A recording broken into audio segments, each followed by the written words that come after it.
A paz do Senhor, amada igreja, o dia do Senhor, nós estamos aqui para mais uma escola bíblica dominical. Vamos orar, colocando as nossas vidas em sua presença. Amém? Senhor da glória, em nome de Jesus, te louvamos, exaltamos, glorificamos, ó Deus, o teu nome. Somos gratos a ti, Pai, por poder estarmos reunidos, Senhor, neste momento para estudar a tua palavra, meditar, ó Deus, na tua lei, Senhor, e estarmos, Senhor, juntos como um só corpo, Pai, um só espírito, ó Deus, unidos com um só motivo: crescer na graça e no conhecimento e aprender mais de Ti, Senhor. Fica conosco em todos os momentos, abençoa, Senhor, a nossa vida, todos aqueles que estão, Senhor, assistindo esta aula, alcança, Senhor, para a Tua glória, que essa semente possa cair numa terra preparada e que dê frutos, Senhor, que saltem para a vida eterna.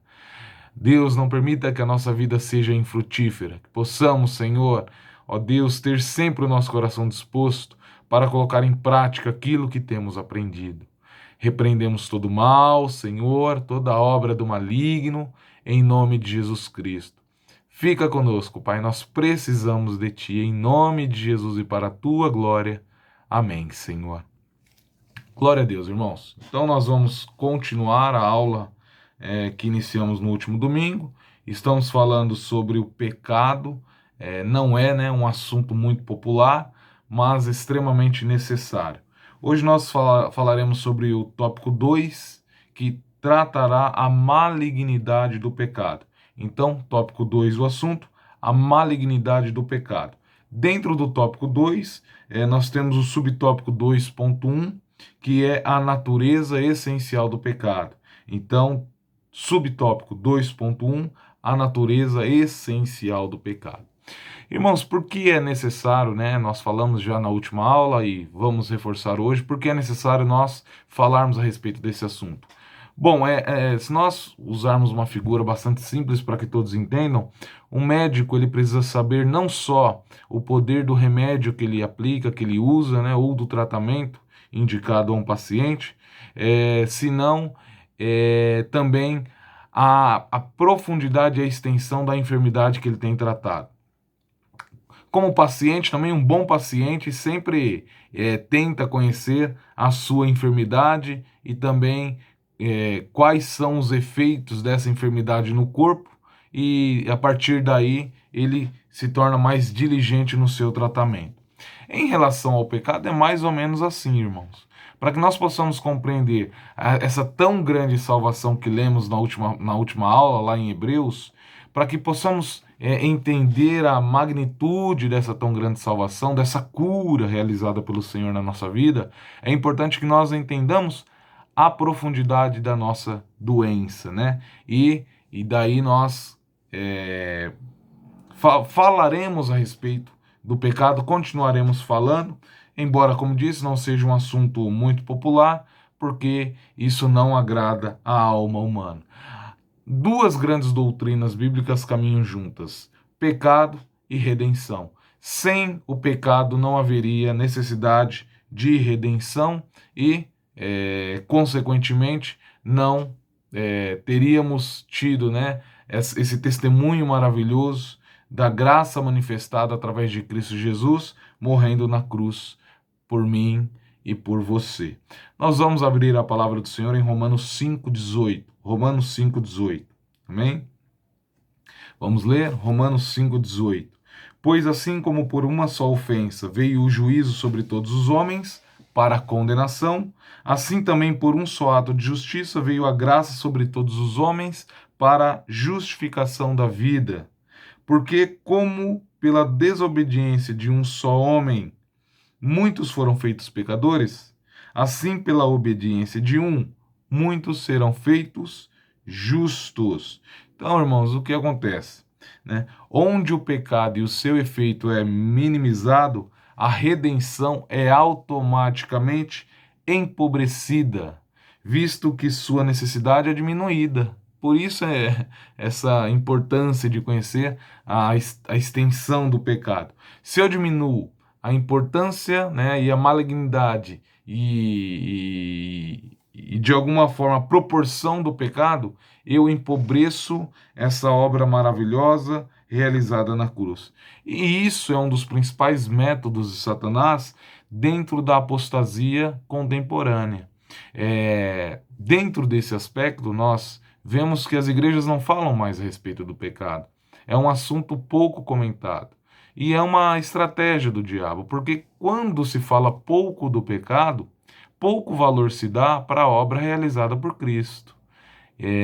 Se nós não entendermos tudo quanto e todos os efeitos negativos que o pecado traz, dificilmente compreenderemos essa grandeza da salvação, né?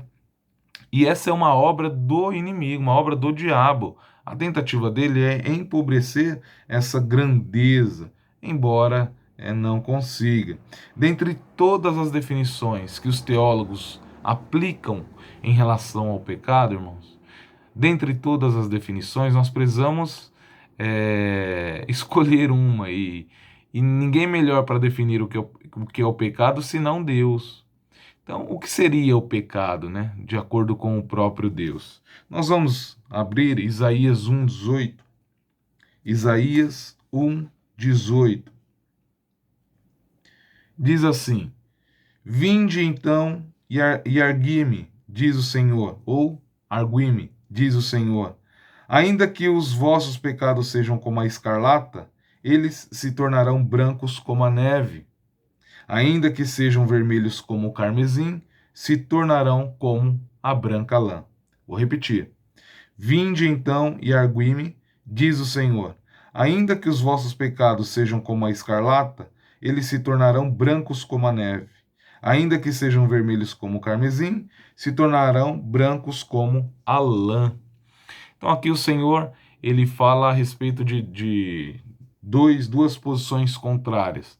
Uma posição do homem no pecado, tendo essa cor escarlata, carmesim, e o homem é perdoado do pecado, ou liberto do pecado, tendo a cor, né, branco como a neve, como a branca lã. Nós sabemos, irmãos, que na palavra de Deus o branco representa a santidade. Por isso, lá em Apocalipse, nós vemos ali o linho fino, ele é branco, ele é resplandecente, é a santidade. Então, em o branco sendo santidade e o vermelho sendo pecado, e o Senhor dizendo que tira o homem de um estado de pecado e o encaminha a um estado de santidade, nós podemos afirmar que uma das definições de pecado, e talvez a mais coerente, é que o pecado é a oposição à santidade de Deus. Então, se eu tenho uma reta em que em uma extremidade eu tenho a santidade, na outra extremidade eu terei o pecado. Ou seja, ainda, né? Ou seja, quanto mais próximo eu estou da santidade, mais longe eu estou do pecado. E o contrário também é verdadeiro. Quanto mais próximo eu estou do pecado, mais longe eu estou da santidade. E aí nós abrangemos ainda mais, né? Nós aumentamos ainda mais o campo de estudo em relação ao pecado. E entendemos por aí também a importância da santidade. Porque quanto mais eu estou próximo e busco a santidade, mais longe eu estarei do pecado. Então, o que é o pecado? O pecado é a oposição à santidade. O pecado é o causador da tragédia infinita, tanto no céu como na terra. Mas, além disso, o pecado deve ser identificado como aquilo que provocou a maior intervenção divina no plano terrestre. Ao se fazer homem, Deus demonstrou quão sério e premente é o assunto. Muitos falam sobre a humilhação de Cristo na cruz e se esquecem de que essa humilhação ela ainda foi, né, anterior. Houve uma humilhação anterior. O fato do Criador ter se tornado criatura e ter caminhado no meio dos homens é em si só uma auto-humilhação. Ele não teve por usurpação ser igual a Deus, ele humilhou-se a si mesmo, tomando a forma de homem, né? Então, essa humilhação mostra a importância e a profundidade da malignidade do pecado, irmãos. É a maior humilhação, o maior ato, não de humilhação, mas de auto-humilhação. E aí o pecado, ele abrange muito mais do que a questão humana, né? A questão terrena. Lá em Romanos 8:20, Romanos 8:20,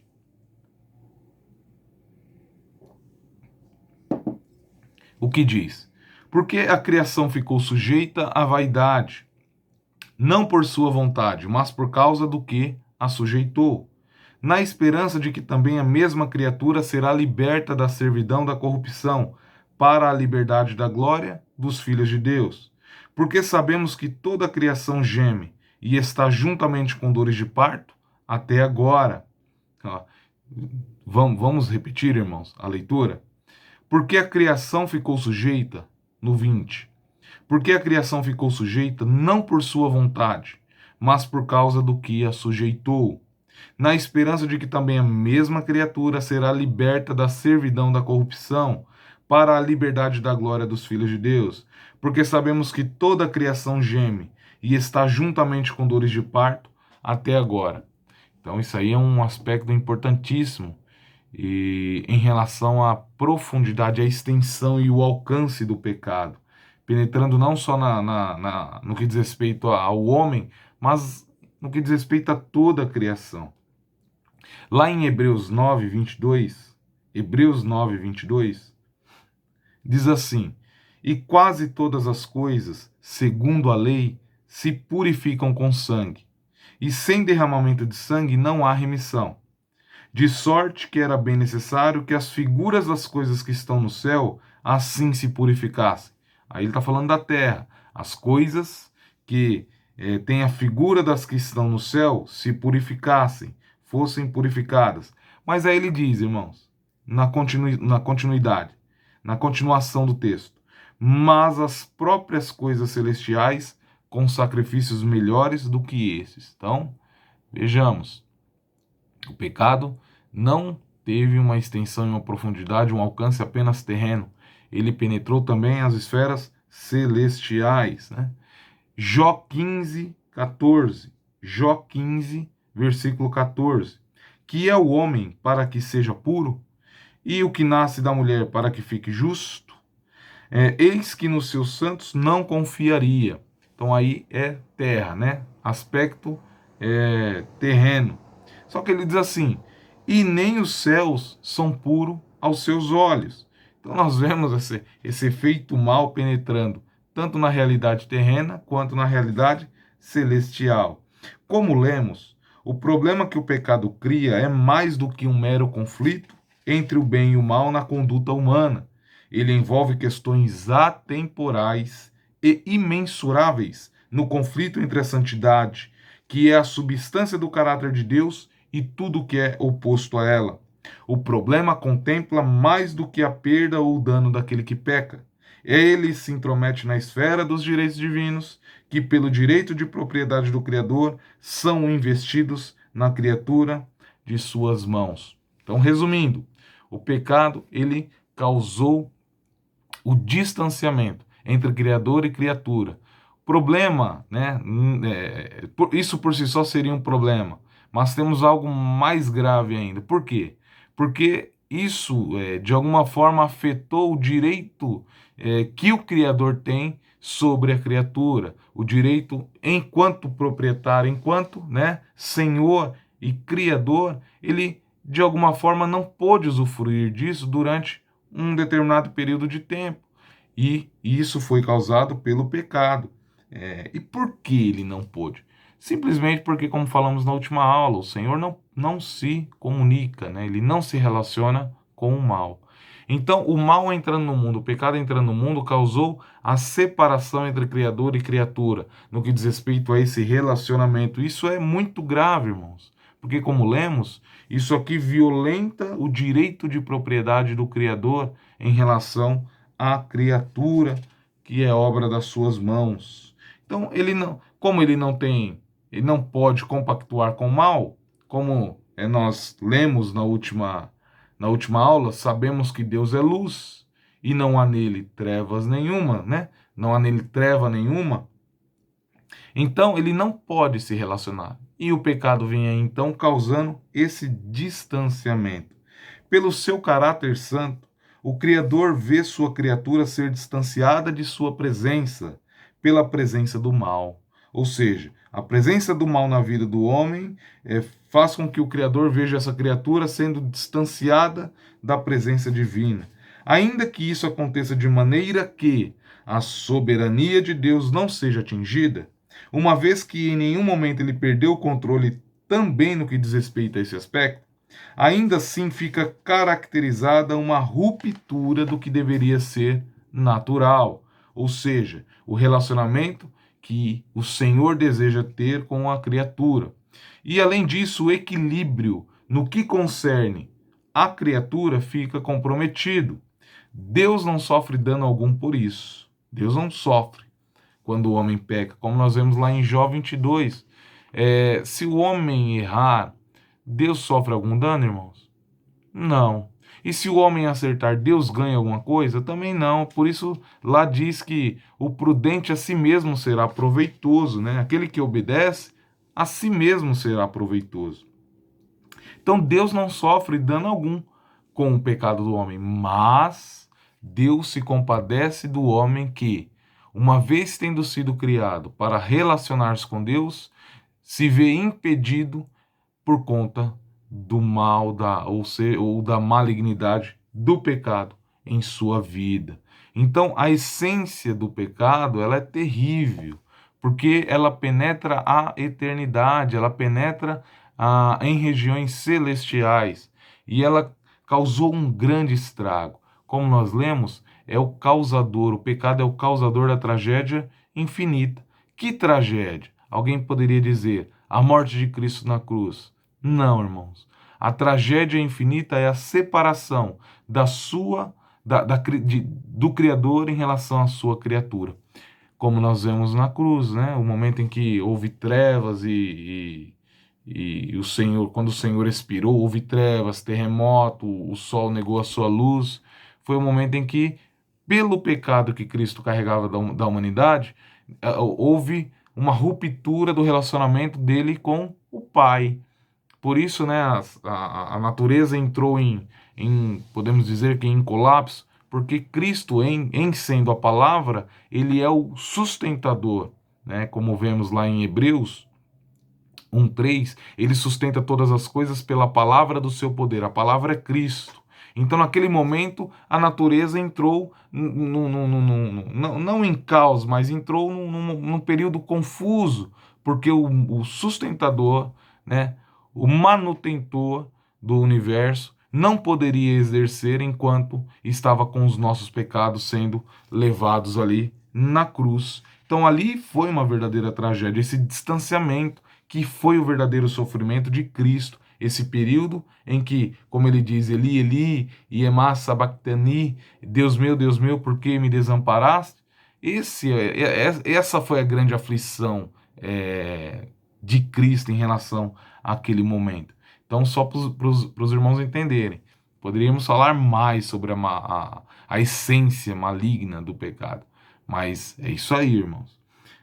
Tópico 2.2. Permissão divina do mal. Permissão divina do mal.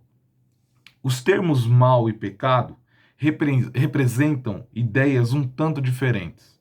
O mal pode se referir àquilo que, embora latente e não expresso, é sempre considerado como oposto daquilo que é bom.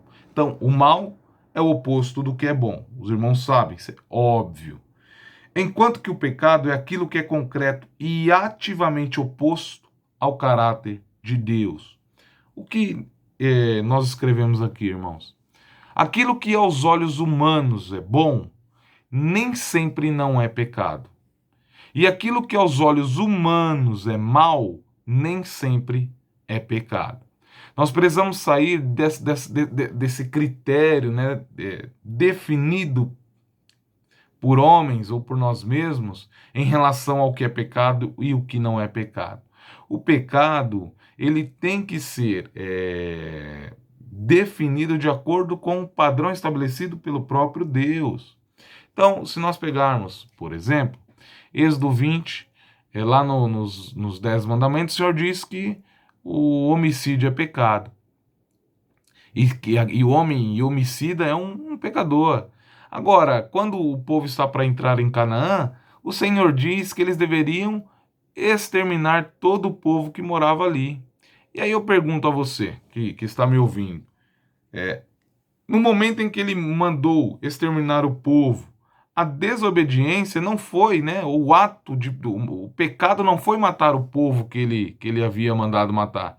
O pecado cometido por Israel foi não fazer o que Deus havia dito, né? Então, matar, a partir daquele mandamento que o Senhor deu, e talvez os homens nem precisem, né, desse mandamento, porque essa lei que está embutida no interior do homem, que define essa questão moral, ela é bem clara em relação ao homicídio. O homicídio, para 99,9% dos homens, ele é mau. Mas teve um momento em que Deus mandou que os filhos de Israel matassem aquele povo que morava ali. Então, nós saímos dessa esfera do bem e do mal humano e entramos na esfera de obedecer ou desobedecer uma ordem de Deus, né? E como a ordem de Deus é sempre santa e perfeita, então nós compreendemos assim que a oposição a essa ordem santa de Deus é pecado. Uma vez dito isto, à luz do fato de que Deus não poderia pecar, o pecado não poderia ter vindo à existência até que uma forma de ser fosse criada. Embora tanto o bem quanto o mal adquiram o seu caráter distinto a partir da perfeição essencial e imutável de Deus, ele, por ser infinitamente santo, não poderia criar o mal, embora pudesse, por razões suficientes, permitir suas manifestações. Então, estamos dizendo que o Senhor não criou o mal. O que é o mal? O que é o pecado, irmãos? O que é o pecado? O pecado é a desvirtuação ou desvirtualização do que Deus criou. Como, né, muitas vezes ouvi pastor Osni, nosso apóstolo, falando, Deus forma e o diabo deforma.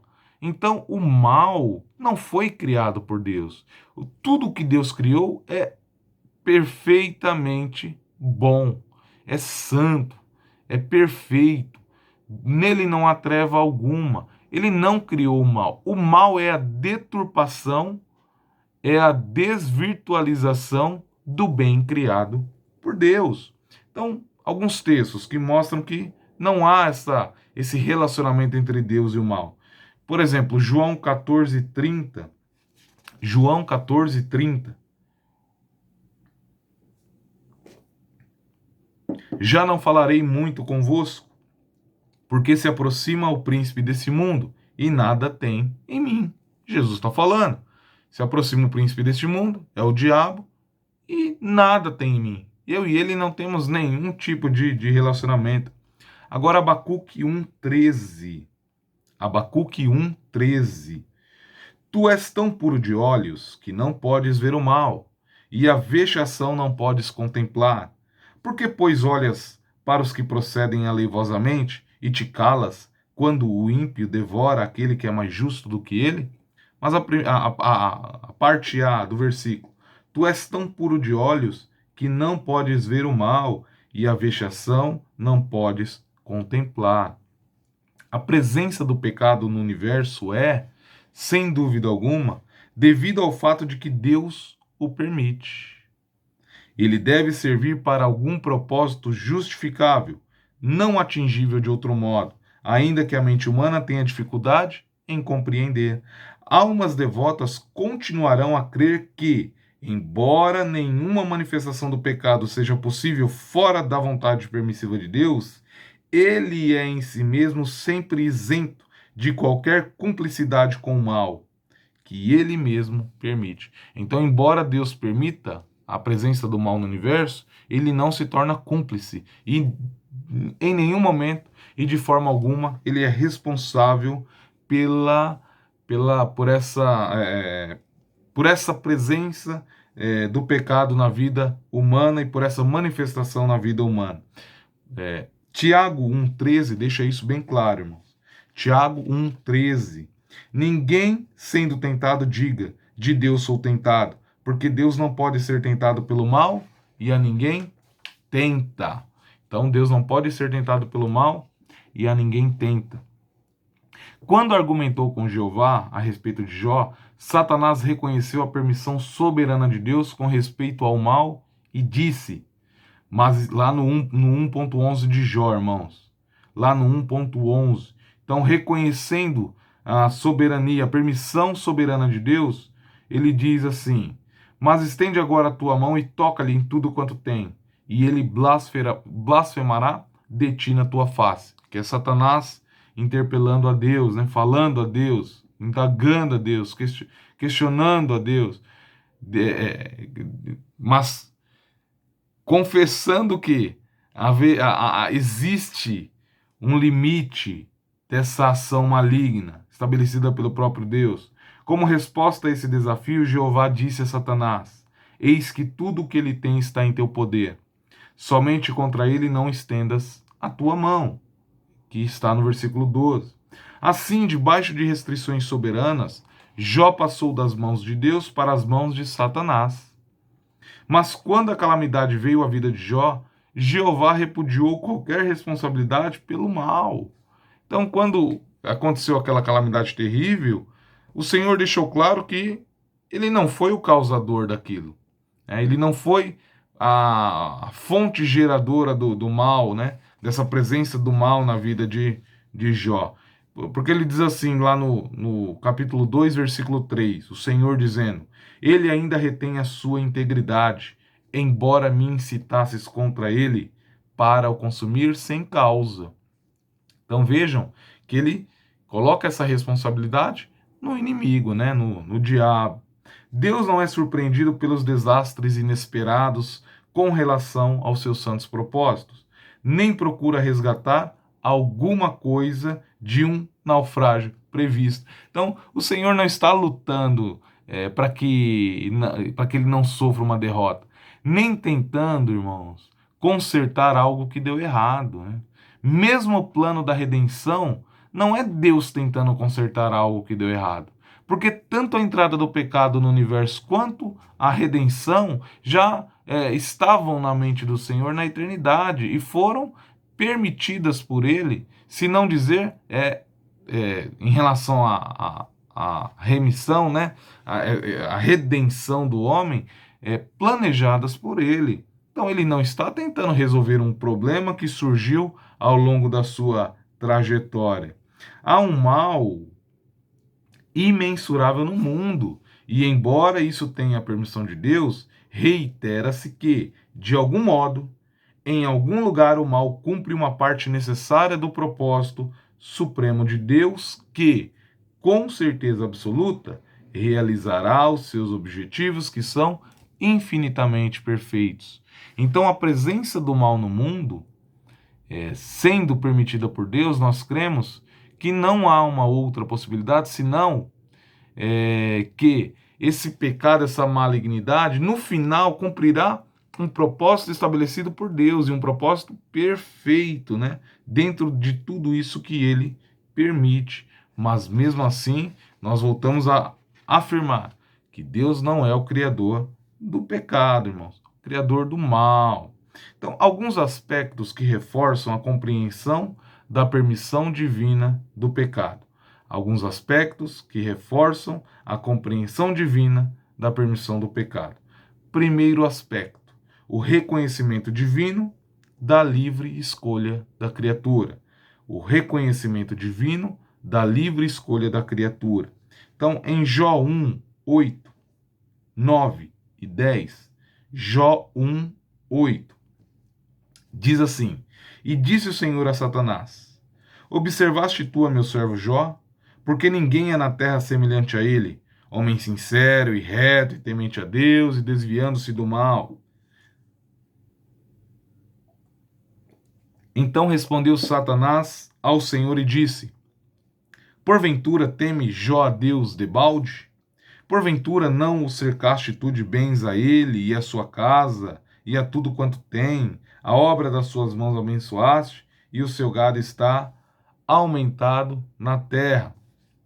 Não apenas nesse diálogo, mas em todo, né, o livro de Jó, evidencia-se o propósito de Deus em relação ao fato de assegurar um grupo de seres para a sua eterna glória, que passam a possuir participação na luta do livre-arbítrio sobre o mal. Na verdade, ele terá operado neles pelo seu próprio poder. Deus terá operado neles pelo seu próprio poder, tanto para querer quanto para fazer que eles realizem a sua boa vontade. Mas tão certamente como a escolha do mal pelo homem se torna a base da cultura e do juízo de que Deus não compartilha, assim certamente a escolha do bem por parte daqueles que são salvos é sempre a base da recomendação e da recompensa de Deus. E eles permanecerão perante ele eternamente, identificados como aqueles que, por sua própria escolha, optaram em andar com Deus. Mas não podemos deixar de observar que o homem não pode fazer escolhas entre o bem e o mal, senão existir o mal. Então, se não existe o mal, eu não posso fazer escolha entre o bem e o mal. E por não poder fazer escolha, eu não posso, através da minha escolha e da minha obediência, exaltar a Deus, né? Por esse contexto em que ele deseja ter um grupo de criaturas, como vemos lá em Tito 2:14, né? Tito 2, 13 e 14, o desejo dele é separar para si um povo seu, especial, zeloso de boas obras. Mas se não há o mal, então isso perde o sentido, né? Perde todo o sentido. Então, um dos objetivos do mal, e para nós entendermos, é o reconhecimento divino da livre escolha da criatura em relação ao bem, né? Sem o mal, a escolha do bem perde todo sentido. Segundo aspecto, para reforçar, irmãos, essa questão da presença do mal no pecado e essa autorização, né? Essa permissão divina. Romanos 3:23. Romanos 3:23. Porque todos pecaram e destituídos foram da glória de Deus, sendo justificados gratuitamente pela sua graça, pela redenção que há em Cristo Jesus, ao qual Deus propôs para propiciação pela fé no seu sangue, para demonstrar a justiça, pela remissão dos pecados dantes cometidos, sob a paciência de Deus, para a demonstração da sua justiça neste tempo presente, para que ele seja justo e justificador daquele que tem fé em Jesus. Esse texto talvez responda toda a questão. Por que e para que Deus permitiu que o mal existisse, né, e permeasse o universo? Por quê? Eu vou ler novamente, irmãos. Aqui está claro por qual motivo, né? Então, no 23, porque todos pecaram e destituídos foram da glória de Deus.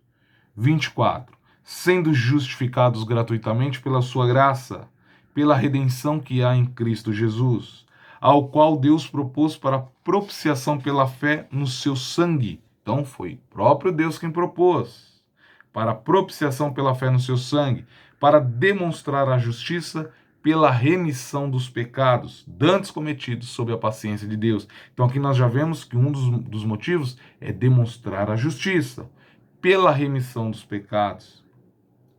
No 26, para a demonstração da sua justiça neste tempo presente, para que ele seja justo e justificador daquele que tem fé em Jesus. Se não houvesse pecado e não houvesse o mal ou o pecado, não haveria, né, essa condição de Cristo como justo e justificador daquele que tem fé nele. Então, de acordo com as Escrituras, Deus não é revelado como aquele que procura evitar as questões que surgem por causa da presença do pecado no universo. Ele poderia ter criado seres inocentes e sem a possibilidade de errar, mas se ele deseja almas redimidas, e nós lemos que ele deseja, purificadas pelo sangue sacrificial e compradas a um preço infinito, a expressão de tal amor e o exercício de tal sacrifício são possíveis somente quando o mal está presente no mundo. Então, para que a humanidade seja salva em Cristo e o Filho seja exaltado pela realização dessa obra, né? Para que tudo isso aconteça, é necessário que o mal estivesse presente no mundo.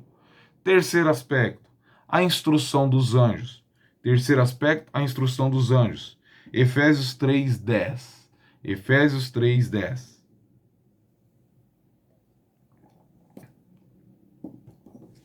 Para que agora, pela igreja, a multiforme sabedoria de Deus seja conhecida dos principados e potestades nos céus. Para que agora, pela igreja, a multiforme sabedoria de Deus seja conhecida dos principados e potestades nos céus. Então, um dos motivos, né, de existir a igreja é que ela seja, né, conhecida, ou seja, o fator que gera o conhecimento da multiforme sabedoria de Deus nos principados e potestades. E aí eu pergunto, irmão, sem pecado haveria igreja? Se não houvesse o mal, haveria, né, a igreja? Não. Então vemos aí que, de alguma forma, Deus permitiu o pecado porque isso tinha alguns propósitos, né?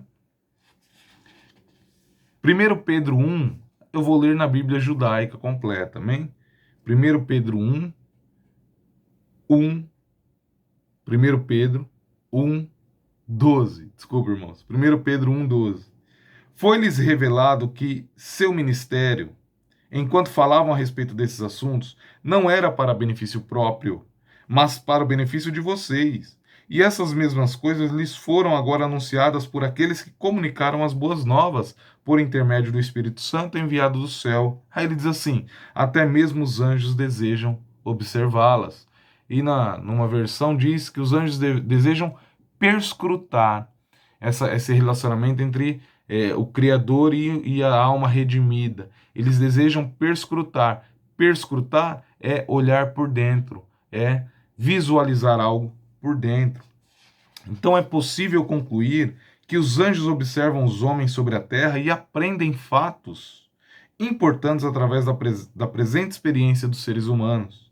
Seria tão necessário para os anjos aprenderem a verdade com respeito ao que o pecado faz, e como é para eles aprender a verdade a respeito daquilo que é o bem. Mas a aquisição do conhecimento do mal através da experiência humana não seria possível aos anjos, a menos que o mal seja permitido como um princípio ativo no universo. Quarto e último aspecto, para reforçar a permissão divina do mal, irmãos. Permissão divina do mal. Então, o quarto aspecto é a demonstração do ódio divino ao pecado e o exercício da graça divina. A demonstração do ódio divino ao pecado e o exercício da graça divina. Romanos 9, 22. É o último texto que leremos, irmãos. Romanos 9, 22, 23 e 24.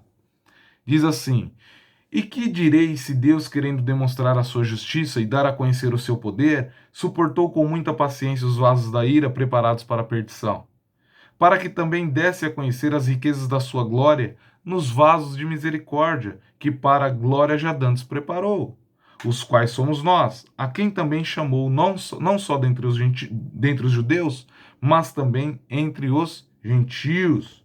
Então, o 22, olha: e que direi se Deus, querendo mostrar a sua ira e dar a conhecer o seu poder, suportou com muita paciência os vasos da ira preparados para a perdição, para que também desse a conhecer as riquezas da sua glória nos vasos de misericórdia, que para a glória já dantes preparou, os quais somos nós, a quem também chamou, não só dentre os judeus, mas também entre os gentios. Então, finalmente, e de maior importância, houve algo em que Deus... houve algo em Deus que nenhum ser jamais havia presenciado ou visto, irmãos. Nenhuma criatura tinha ao menos ideia da bondade de Deus dirigida a um ser, a uma criatura que não merecia. Então, eles podem ter conhecido a respeito do amor de Deus, né? Conhecido a respeito de muitos atributos de Deus, mas em relação à graça, ainda não lhes havia sido permitido conhecer. E então, o que acontece? Deus poderia amar pecadores, a quem de forma alguma estava livre para conceder com justeza os seus benefícios, pela ausência do sacrifício redentor, reconciliador e remidor. Então, o que nós escrevemos aqui? Que embora Deus possa amar em algum momento a criatura, se não existisse o sacrifício, não haveria possibilidade desse relacionamento. Por um ato maravilhoso de misericórdia, no dom de seu Filho como sacrifício pelos pecadores, ele abriu o caminho para exercício de sua graça, para com aqueles que, por causa de seus pecados, mereciam somente a ira. Obviamente, não poderia haver o exercício da graça divina, a não ser que houvesse no mundo seres sem mérito. Assim, embora seja impossível para a criatura entender como Deus pode permitir o pecado, seja no céu ou na terra, fica evidente que a realização de seus maiores propósitos exige não a criação, nem sequer a aceitação, mas a permissão do pecado. Então fica evidente que a realização de seus maiores propósitos exige não a criação, nem a aceitação, mas a permissão do pecado. Amém, irmãos? Glória a Deus, assim nós demos mais um pequeno passo. É um assunto extenso, mas que é maravilhoso porque, como falamos, nos dará uma compreensão um pouco diferente da obra realizada por Cristo na cruz. Hoje, então, nós vimos a natureza essencial do pecado e a permissão divina do mal. Nós vamos orar, amém? Senhor da glória, te louvamos, exaltamos, bendizemos, Pai, te agradecemos por esta manhã, por este estudo. Pedimos, ó Deus, que essa semente tenha caído numa terra fértil, que os teus filhos todos tenham compreendido, Pai, e que, como o Senhor, a doutrina que vem, a semelhança do orvalho, possa ter sido, Senhor, esse ensino, porque é assim mesmo, Senhor. São de pequenas frações em pequenas frações que o todo vai sendo formado e nós temos uma visão maravilhosa da tua obra. Fica conosco, abençoa-nos, Senhor, no restante do dia. Senhor, ó Deus, prepara a nossa ida à tua casa, que possamos, Senhor, realizar um culto agradável a ti, os nossos irmãos que estarão cultuando nos seus lares, Senhor, dá poder a todas as famílias, para que todos estejam de forma completa em tua presença, Pai. Te louvo, Senhor, peço que o Senhor nos dê uma semana abençoada e que esteja com teu povo, Senhor, protegendo, guardando e livrando de todo mal. Te agradecemos, Senhor, por tudo que tu tens feito, em nome de Jesus e para a tua glória. Amém, Senhor. Deus abençoe os irmãos tenham um domingo abençoado, uma semana vitoriosa e que em tudo o Senhor seja exaltado e glorificado, irmãos. Paz do Senhor.